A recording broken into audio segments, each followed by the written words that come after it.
Good morning. Welcome again to Morning Devotions, and thank you again so much for our time together. Don't forget, revival nights at main campus, Wednesday night and Thursday night. Next week will be break week. So this week, another set of revival nights. We'll see you at main campus, 7 o'clock, Wednesday and Thursday night. Right now, let's go back to the book of Luke, chapter 22, and listen to Jesus' words about leadership.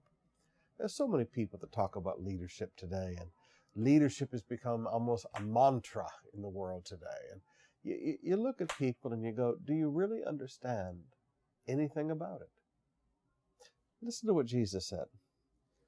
Also a dispute arose among them. Who's them? The apostles. A dispute arose among them as to which one of them was considered the greatest. Now, forgive me, but these are the apostles.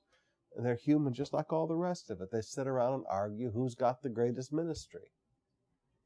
Jesus said to them, "The kings of the Gentiles lord it over them, and those who exercise authority over them call themselves benefactors. But you are not to be like that." He said, now listen, let's talk about leadership.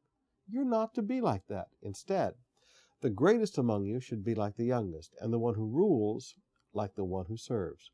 For who is greater than the one who is at the table or the one who serves? Is it not the one who is at the table? But I am among you as one who serves. I am among you as one who serves.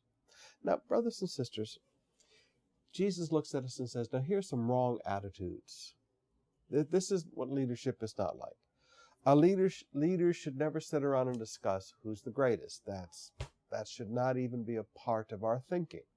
Though especially when we're young, we all struggle with that. As we get older and we figure out nothing we've done is by our own abilities anyway, it gets a little easier.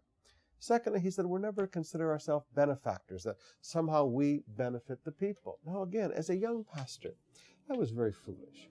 As a young pastor, I actually had thoughts, and really had strong thoughts, that the congregation of Cathedral of Praise was very blessed to have me as their pastor. As you get older, you begin to realize, no, I've been very blessed to be able to pastor such a great people. I mean, who gets to do what I get to do?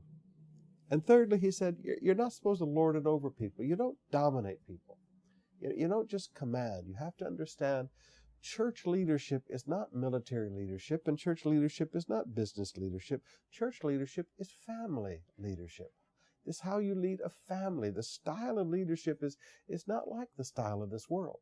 So he said, all right, let's get rid of the attitudes of who's the greatest. Let's quit thinking that the people are blessed to have us, and let's get rid of this idea that we have to dominate people. We're family. He said, now let me tell you the right attitudes. The right attitudes, take the position of the youngest in the family. You always be the one helping everybody else. You always be the one doing what everybody else doesn't want to do. Think of all the things the youngest in the family gets to do. That's what you should be doing as a leader. Be like a servant. He said, instead of sitting at the table and everybody waits on you, be a servant. I remember during Yolanda, a group of us went down and we were delivering food in the stricken area.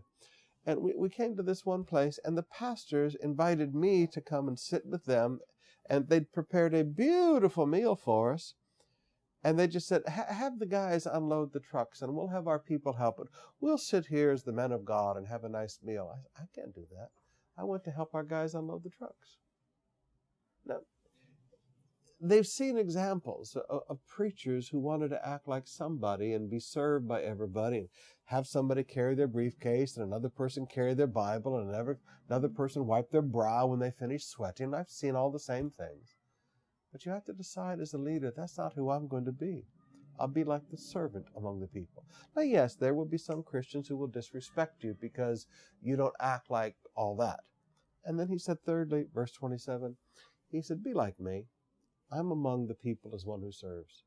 It doesn't matter whether we act like the other style of leaders in the Christian world today. It doesn't matter that we act like leaders in the business world, or the political world. It does matter that we act like Jesus.